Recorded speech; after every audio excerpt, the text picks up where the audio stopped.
श्रीमद् भागवत महात्म्य। पूर्व समय में हरि चर्चा करने के लिए नैमिषारण्य तीर्थ में 88,000 ऋषियों का समागम हुआ, जहाँ पर ऋषियों ने सूत जी से पूछा, हे सूत जी, आप कृपा करके कोई ऐसा उपाय बतलावें जिससे मानव अवागमन से छुटकारा पाकर मोक्ष प्राप्त कर सके। सूत जी बोले, हे ऋषियों, कलयुग में मानव अर्थात समस्त जीवों के उद्धार के लिए श्रीमद् भागवत की कथा ही पठन और मनन करना एकमात्र मोक्ष का उपाय है। इसे ध्यान से सुनो। अनेक जन्मों के पुण्य से ही इस कथा को सुनने का सौभाग्य मिलता है और यही पावन कथा सुनने से ही राजा परीक्षित को मोक्ष मिला।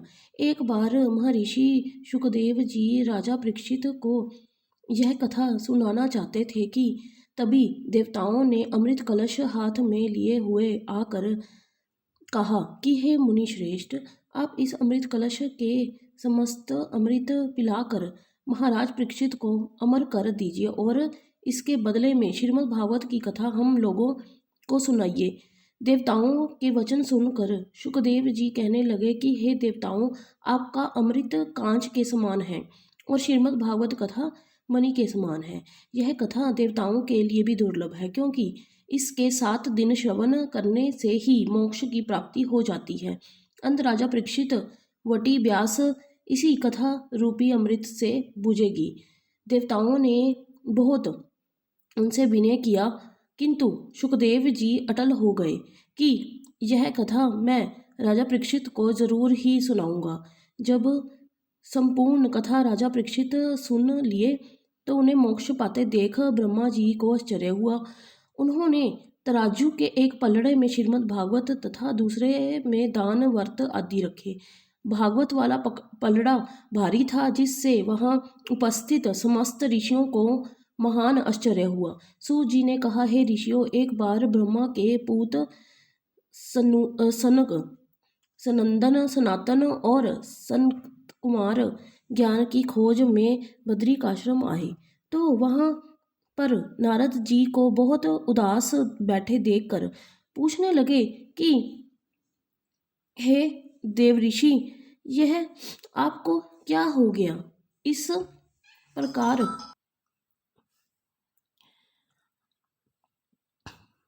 नारद जी को बहुत उदास बैठे देखकर पूछने लगे कि हे हर देवऋषि, यह आपको क्या हो गया। इस प्रकार आप उदास क्यों बैठे हैं। यह सुनकर नारद जी कहने लगे, हे महात्मा देव, मैं मृत्युलोक का विचरण करके आ रहा हूँ, जहाँ सभी जगह अज्ञान और अधर्म का बोलबाला है।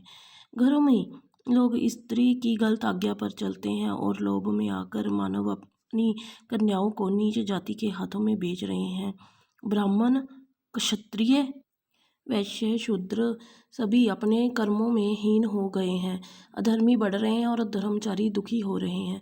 जब मैं भ्रमण करता हुआ वृंदावन के जमुना तट पर पहुंचा तो देखा कि वहां एक सुंदर स्त्री बहुत उदास बैठी है, जिसके पास 2 पुरुष बेहोश अवस्था में पड़े हैं और बहुत सी स्त्रियां उन तीनों को घेर कर बैठी हुई हैं। मैंने उन लोगों को दुखी जानकर उनके पास जाकर पूछा कि हे देवियों, आपकी उदासी का क्या कारण है। इतना सुनते ही वह शोक वहल नारी बोल उठी, हे महात्मन, यह बेहोश पड़े हुए मेरे दोनों बेटे हैं। इनमें से एक का नाम ज्ञान है और दूसरे का विज्ञान, तथा मैं अभागन इन दोनों की माता भक्ति हूँ।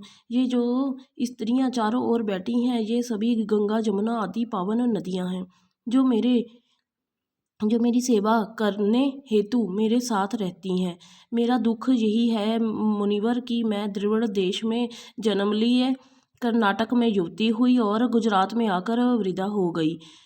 किंतु आश्चर्य की बात है कि वृंदावन यमुना तट पर आते ही मैं पूर्ण युवती हो गई और मेरे पुत्र युवा न होकर वृद्ध हो गए। इससे भी ज़्यादा दुख का ये कारण है कि ऋषिवर की यहाँ पहुँचते ही दोनों बेहोश हो गए, जिससे मैं अत्यंत दुखी हूँ। भले वक्त पर आप पधारे हैं, कृपया इस अभागन आपदाओं में पड़ी हुई नारी के दुख को दूर करते जाएं। नारद जी बोले, देवी, मैं तुम्हारे दुख से दुखी हूँ।